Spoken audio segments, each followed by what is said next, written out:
A história de hoje começa com um incêndio e termina com uma franquia enterrada. Em 2004, Desventuras em Série parecia pronto para ser um novo fenômeno nos cinemas. Tinha um elenco estrelado, livros consagrados e milhões de dólares investidos. Mas então, por que nunca teve uma continuação? Foi apenas uma questão objetiva como não dar o retorno financeiro esperado? Ou foi uma série de desventuras que causaram o fim dessa saga?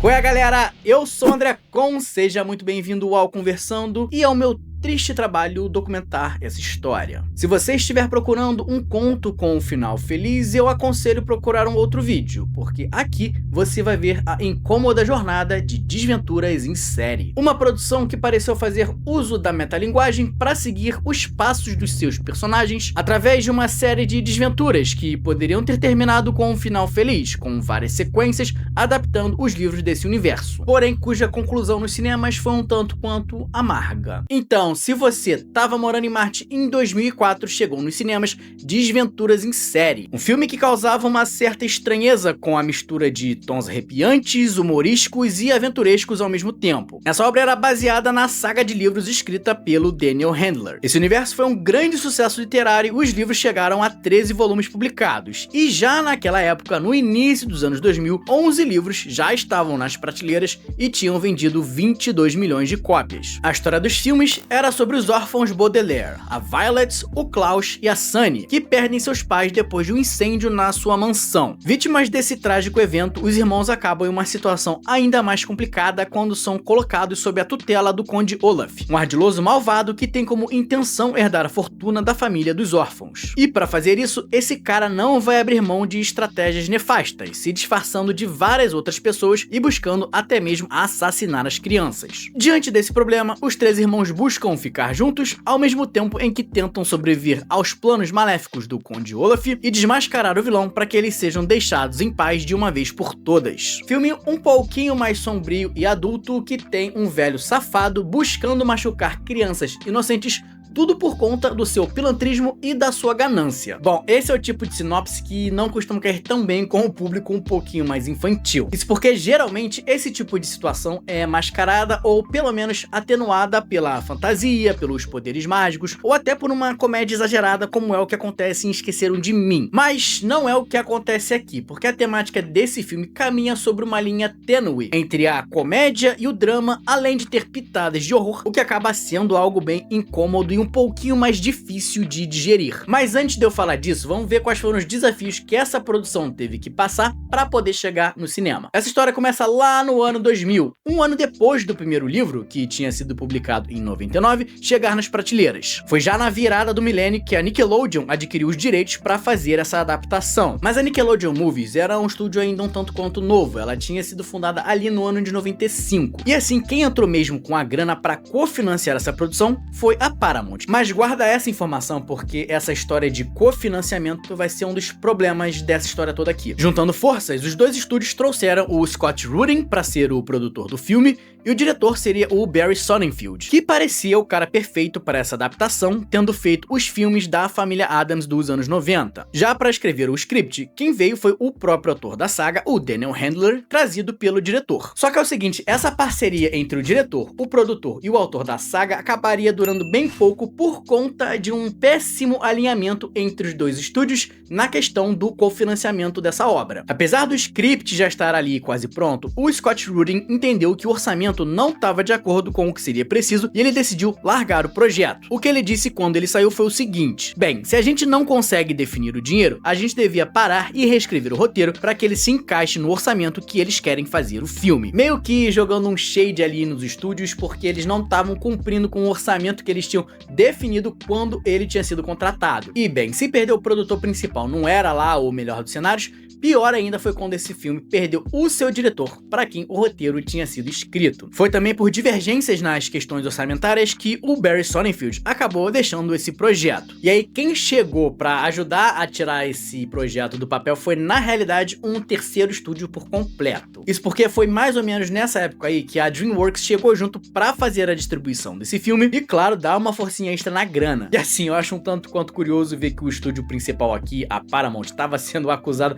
de ser uma tremenda mão de vaca, sendo que ao mesmo tempo eles viam nessa produção aqui a sua melhor resposta pro maior projeto da Warner na época, que era Harry Potter. Não sei se faz muito sentido, mas foi isso aí que rolou. Bom, pra poder bater de frente com a saga do bruxo, quem foi trazido pra cadeira do diretor foi o Brad Silberling, que tinha feito Cidade dos Anjos, o filme do Gasparzinho e mais um monte de coisa por aí. Agora, o problema é que aquele script original que tinha sido escrito pelo autor da saga, ele tinha sido feito para um determinado diretor, e aí a Paramount decidiu fazer um novo roteiro do zero, e foi assim que o roteiro acabou nas mãos do Robert Gordon, que tinha feito Homens de Preto 2. Bom, pra fazer esse filme aqui decolar no cinema, os três pais dele, que eram a Nickelodeon, a DreamWorks e a Paramount, trouxeram pra ser a grande estrela desse filme aqui, o cara que dominou o cinema no final dos anos 90 e no começo dos anos 2000. Eles queriam alguém que conseguisse mesclar o cômico com o assustador e o dramático, tudo ao mesmo tempo, e claro, que fosse uma cara super reconhecida pra levar um público grande pro cinema. E aí eles não tinham dúvida, porque se tinha alguém que se encaixava exatamente nesse perfil, era Jim Carrey. Ele era o ator que tinha conseguido trazer um grande peso emocional pro personagem em filmes como O Show de Truman e Brilho Eterno de uma Mente Sem Lembranças, que aliás é até hoje um dos meus filmes preferidos da vida, filmaço, e que ao mesmo tempo conseguia fazer todo mundo se escangalhar de rir. Então assim, a escolha pelo Jim Carrey fazia bastante sentido sob essa ótica, só que como vocês vão ver, os fãs dessa saga vão ficar um tanto quanto insatisfeitos pelo excesso de Jim Carreyismo que ele vai colocar no personagem do Conde Olaf. Bom, além dessa mega estrela também chegaram a Meryl Streep, os jovens Emily Browning e Liam Aiken e até o Jude Law pra narração, além de uma outra galerinha bem conhecida fazendo pontas aqui e ali. O filme estreou em dezembro de 2004 e eu vou te falar que ele foi até que relativamente bem recebido, tá? 72% da crítica e 63% do público lá no Rotten Tomatoes e nota 6.8 no IMDb não era um tremendo sucesso, mas tava ali, ok, tinha agradado a maior parte do público. Mas a questão que fica é, qual foi esse público que o filme agradou?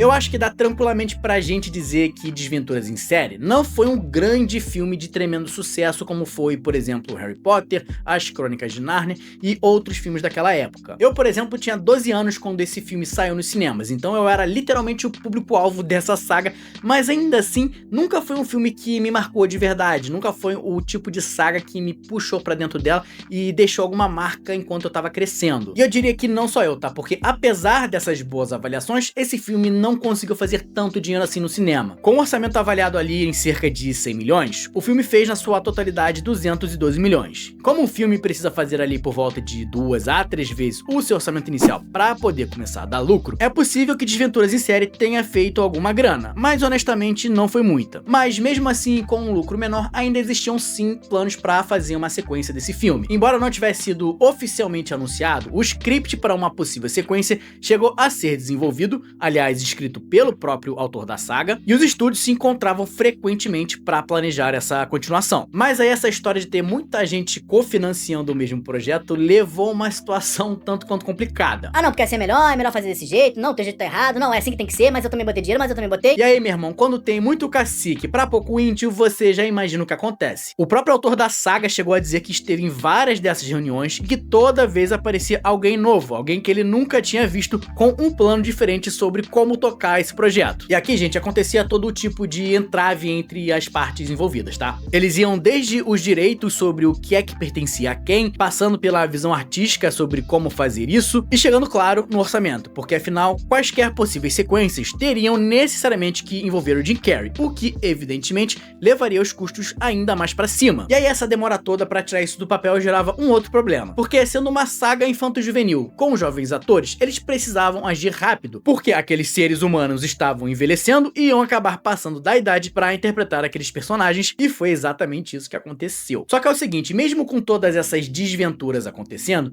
o diretor tinha tirado alguma inspiração dos órfãos do filme e tava lá empenhado em conseguir o seu próprio final feliz. Ele parou um pouquinho, refletiu sobre tudo o que estava acontecendo e trouxe uma ideia um tanto quanto ousada e até meio maluca pros executivos dos estúdios. Ele sugeriu fazer com que o primeiro filme, com aqueles atores originais, não tivesse passado de uma dramatização, uma que tinha um final feliz para agradar o público, mas que agora sim eles iam contar a verdadeira história do que o que aconteceu com os órfãos. Assim eles poderiam trocar os atores e até mesmo contar os próximos filmes em diferentes jeitos, como por exemplo o stop motion, que seria como o segundo filme seria criado. Um pouco maluco? Talvez, mas eu acho até que faria algum sentido, porque nos livros originais dessa saga, e até no filme mesmo, a gente tem lá aquele narrador contando essas histórias pra gente e o tempo todo quebrando a quarta parede pra explicar algo pro público. Então eu acho que com um pouquinho de boa vontade dava pra passar. Mas os executivos pensaram diferente, mandaram um sonoro Rala sua mandada e voltaram a se engalfinhar nas mesas de reunião. No fim das contas, nada ficou resolvido, os atores ficaram velhos demais,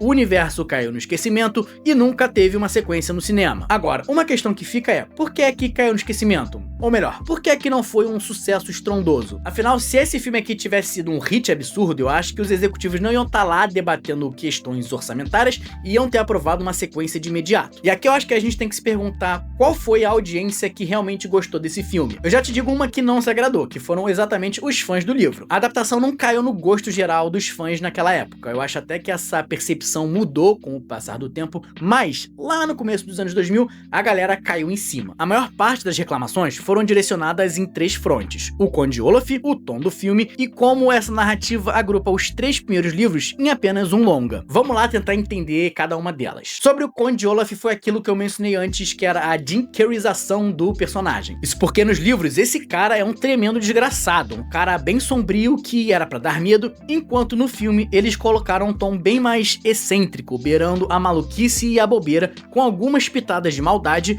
mas que anda numa linha tênue entre a galhofa e a crueldade. E aí isso acaba gerando um tom um pouco mais humorístico numa obra que é bem mais seca nos livros, que tem um humor bem mais voltado do rir pra não chorar do que a graça em si. Inclusive, os finais desses livros aqui geralmente são aquela coisa um tanto quanto mais melancólica, não aquela coisa mais bem amarradinha, fechadinha, bonitinha que Hollywood gosta de entregar pra audiência. Aliás, esse próprio filme aqui inicialmente tinha um final um pouco mais sombrio, que acabou sendo mudado depois para poder agradar mais gente. E por último tem essa questão de agrupar 3 livros ao mesmo tempo no mesmo filme. Na obra original, o primeiro livro é somente com o Conde Olaf, o segundo livro é com o Mentor das Cobras e o terceiro livro é lá a história do Capitão. Então muita gente achou tudo muito apressado e sem o desenvolvimento necessário. E cara, eu vou te falar, eu acho que fã de livro geralmente tem uma certa razão nessas reclamações. Só que nesse caso aqui, eu acho que dá pra gente fazer um exercício de imaginação e entender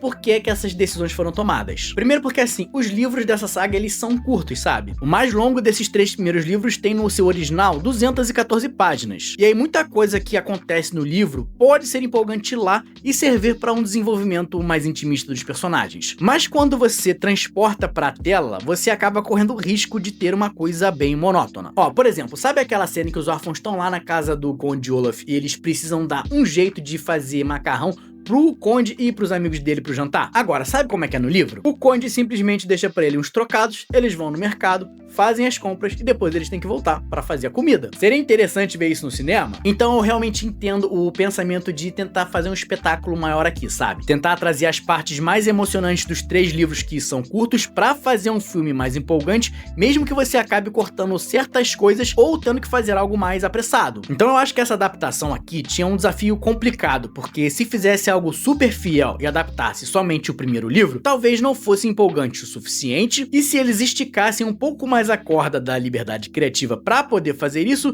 eles corriam o risco de desagradar os fãs. Agora, em relação às pessoas que não conheciam os livros, que era o meu caso naquela época, essa produção aqui tinha um outro desafio, que era encontrar um equilíbrio entre entregar um filme divertido para a galerinha mais jovem, ao mesmo tempo que se mantivesse fiel aos tons mais sombrios do material original, sem espantar o seu público-alvo. E eu acho essa tarefa bem complicada, porque essa história ela é sim, no seu cerne, uma obra para um público mais jovem, mas ela usa tantos temas mais maduros, tantos tons mais adultos, que fica difícil você entregar isso para um público-alvo, porque acaba que ele me parece muito específico ali numa faixa entre 10 e 16 anos, sabe? Ou seja, eu acho que essa obra aqui, ela tinha um caminho um tanto quanto tortuoso, ia ser difícil acertar o seu público-alvo por conta da natureza do material fonte. Eu particularmente não gostava tanto desse filme nessa época. Aliás, na verdade, nem sei se eu não gostava, eu só não ligava mesmo. Mas eu corrigi esse desvio de caráter reassistindo esse filme depois de adulto. Vamos fazer algumas considerações aqui, e uma coisa que eu gosto sempre de avaliar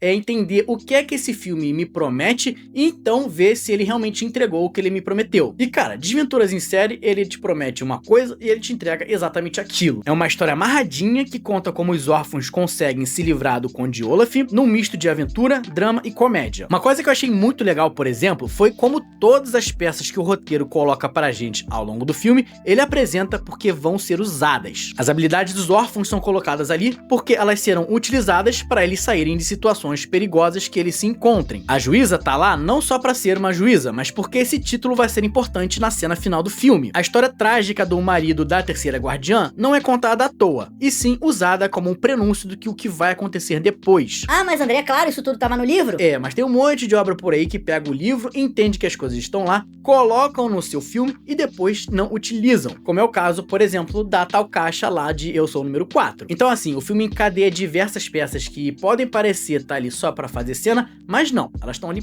pra contar uma narrativa coesa. Também me agradou muito ver como os órfãos conseguiam sair das situações perigosas utilizando as suas próprias habilidades, sem ter nenhum tipo de facilitação do roteiro ou nenhum tipo de ajuda de algum personagem aleatório. E foi muito legal que eu não conseguia prever o que ia acontecer nessas situações. E aqui, por exemplo, eu consigo imaginar qual vai ser o resultado final. Por exemplo, eu sei que os órfãos não vão morrer, ou provavelmente não vão morrer antes do final do filme. A questão é que eu não sabia dizer como isso ia acontecer. Como é que esses órfãos iam conseguir sair desse tipo de situação? Isso era o suficiente pra me manter engajado e comprar a jornada desses personagens. Eu realmente gostei desse filme, reassistindo agora depois de mais velho, e até entendo quem é super fã do livro não ter gostado da adaptação. Mas eu acho que ele tinha uma tarefa bem complicada, porque a natureza do material fonte já se colocava como um desafio para ir pras telas. Então eu honestamente aprecio o que foi feito. Aliás, teve uma série feita pela Netflix também depois, que aparentemente pega todos os 13 livros e adapta para 3 temporadas.